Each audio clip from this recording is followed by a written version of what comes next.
Bugün sizin için derlediğimiz kaynaklarla Kürt aydını, gazeteci ve yazar Musa Anter'in, yani halk arasında bilinen adıyla Ape Musa'nın dünyasına giriyoruz biraz. Evet. Kimdi bu önemli figür? Yani neden Ape Musa olarak tanınıyordu?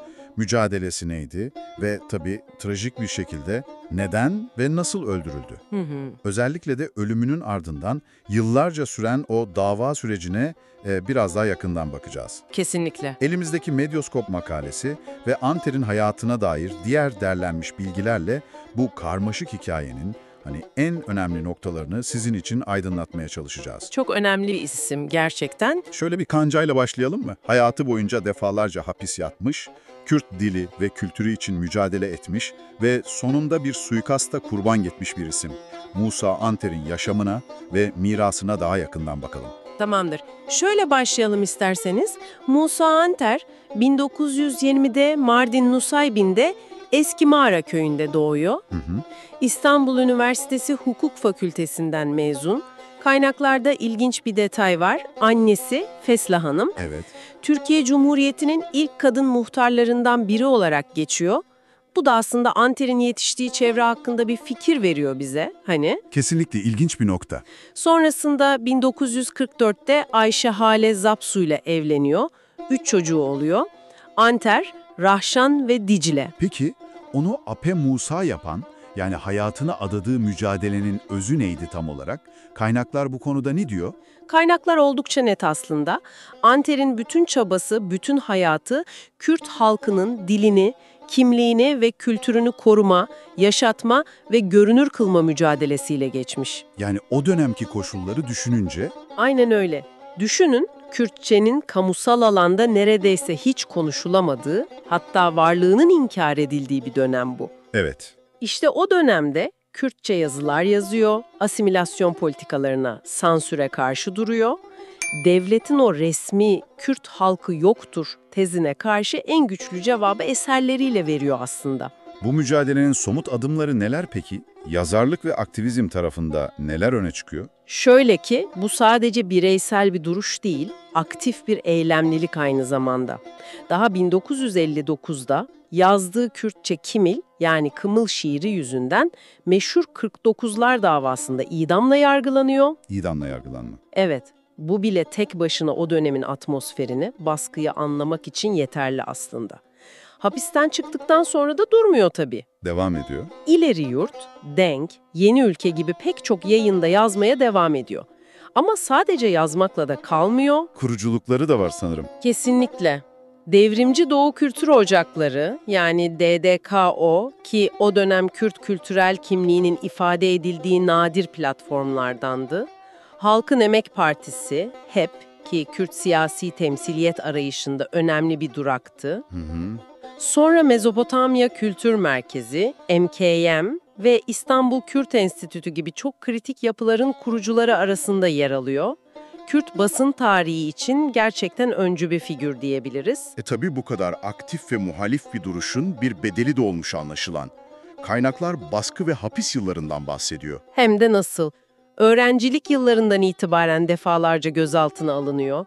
İşte az önce bahsettiğimiz 49'lar davası, sonra 23'ler davası gibi siyasi davalarda yargılanıyor. 12 Eylül sonrası da var. Evet, 12 Eylül 1980 darbesi sonrası da yine Kürtçülük propagandası yapmak suçlamasıyla tutuklanıyor. Kaynaklara göre hayatı boyunca toplamda 11,5 yıla yakın hapis yatmış. Çok uzun bir süre. Ve bu süreçlerde işkence gördüğüne dair de ciddi bilgiler, iddialar var. Bu da mücadelenin ne kadar zorlu geçtiğini gösteriyor. Ve maalesef bu süreç 20 Eylül 1992'de Diyarbakır'da bir cinayetle son buluyor. Aynen öyle.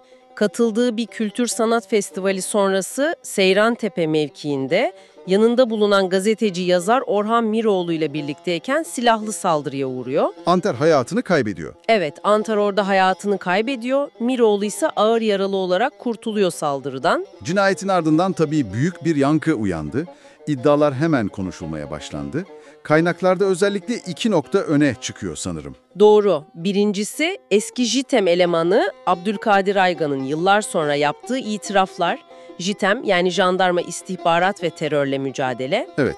Aygan cinayetin kendisinin de içinde bulunduğu JITEM'e bağlı bir tim tarafından işlendiğini iddia ediyor, itiraf ediyor daha doğrusu. İkincisi de dönemin Başbakanlık Teftiş Kurulu Başkanı Kutlu Savaş'ın hazırladığı o meşhur Susurluk raporu. Susurluk raporu. O raporda da cinayetin planlayıcısı olarak Yeşil Kod adlı Mahmut Yıldırım'ın adı geçiyor, işaret ediliyor. Bu iddialar ışığında tabii gözler yargı sürecine çevriliyor ama o süreç de oldukça çetrefilli ilerliyor galiba. Maalesef öyle. Kaynaklar gösteriyor ki ilk yıllarda etkili bir soruşturma yürütülmüyor aslında. Aile tabii pes etmiyor ve 2000 yılında Avrupa İnsan Hakları Mahkemesi'ne AİHM'e başvuruyor. Ve AİHM bir karar veriyor. Evet, AİHM 2007'de Türkiye'yi yaşam hakkının etkili soruşturulmaması nedeniyle mahkum ediyor. Bu kararın ardından 2009'da dosya Diyarbakır'da yeniden açılıyor. Kimler sanık oluyor bu yeni davada? PKK itirafçıları Abdülkadir Aygan, Hamit Yıldırım ve tabii bir de firari olan Yeşil Kod adlı Mahmut Yıldırım sanık oluyor. Hatta Hamit Yıldırım 2012'de tutuklanıyor da. Ama dava yine de bir sonuca bağlanamıyor bir türlü. Evet, Hamit Yıldırım 2017'de tahliye ediliyor. Dava sonra güvenlik gerekçesiyle Ankara'ya taşınıyor ve orada başka bir JITEM davasıyla birleştiriliyor. Ve geldik en kritik, en çok tartışılan noktaya, zaman aşımı meselesi. Evet, o çok konuşuldu. Mahkeme cinayetin üzerinden tam 30 yıl geçtikten sadece bir gün sonraya yani 21 Eylül 2022'ye duruşma tarihi veriyor ve o duruşmada davanın insanlığa karşı işlenen suç kapsamına girmediğini belirterek 30 yıllık zaman aşımı süresinin dolduğu gerekçesiyle davayı düşürüyor. Çok tartışmalı bir karar oldu bu. Kesinlikle. Kaynaklarda ayrıca şu da belirtiliyor. Bu süreçte Adalet Bakanlığı'nın mesela İsveç'te bulunan sanık Aygan'ın ifadesinin alınması için gereken adli yardımlaşma taleplerine ya çok geç ya da hiç yanıt vermediği yönünde bilgiler var. Bu durumun da davanın sonuçsuz kalmasında önemli bir etken olduğu vurgulanıyor. Bütün bu hukuki süreçler, siyasi tartışmalar bir yana, Musa Anter'in mirası bugün nasıl yaşıyor? Mirası çok güçlü aslında. Hatıralarım kitabı, Kürtçe-Türkçe sözlüğü, Ferenge Kurdi Türki, Birina Reş yani Kara Yara gibi eserleri hala okunuyor, hala tartışılıyor. Hakkında kitaplar yazılıyor. Evet. Özellikle Kürt basını ve edebiyatı için bir mihenk taşı o. Kendi deyişiyle ben ölsem de kelimelerim yaşayacak demişti zamanında. Kaynaklar bu sözünü sıkça hatırlatıyor. Çok anlamlı. Ve vefatından sonra adına Barış ve Dostluk Ödülü verilmeye başlanması da bu mirasın önemli bir parçası tabii. O zaman şöyle bir özetleyebiliriz. Elimizdeki kaynaklar Musa Anter'i sadece bir yazar olarak değil, Kürt kimliği ve dili için ömrünü adamış, bu yolda çok ağır bedeller ödemiş ve nihayetinde yaşamı elinden alınmış sembol bir figür olarak önümüze koyuyor. Kesinlikle. Cinayet davasının bunca yıl sonra onca iddiaya rağmen zaman aşımıyla kapanması ise Türkiye'nin yakın tarihinde adalet arayışı ve faili meçhuller konusunda hala sıcaklığını koruyan önemli bir tartışma başlığı olarak duruyor. Belki de bu derlemeden sonra sizin için, dinleyicilerimiz için akılda kalacak soru şudur. Bir insanın fikirleri, sözleri, yazıları ölümünden 30 yıl sonra bile nasıl bu kadar canlı kalabilir? Nasıl hala bu kadar tartışılabilir?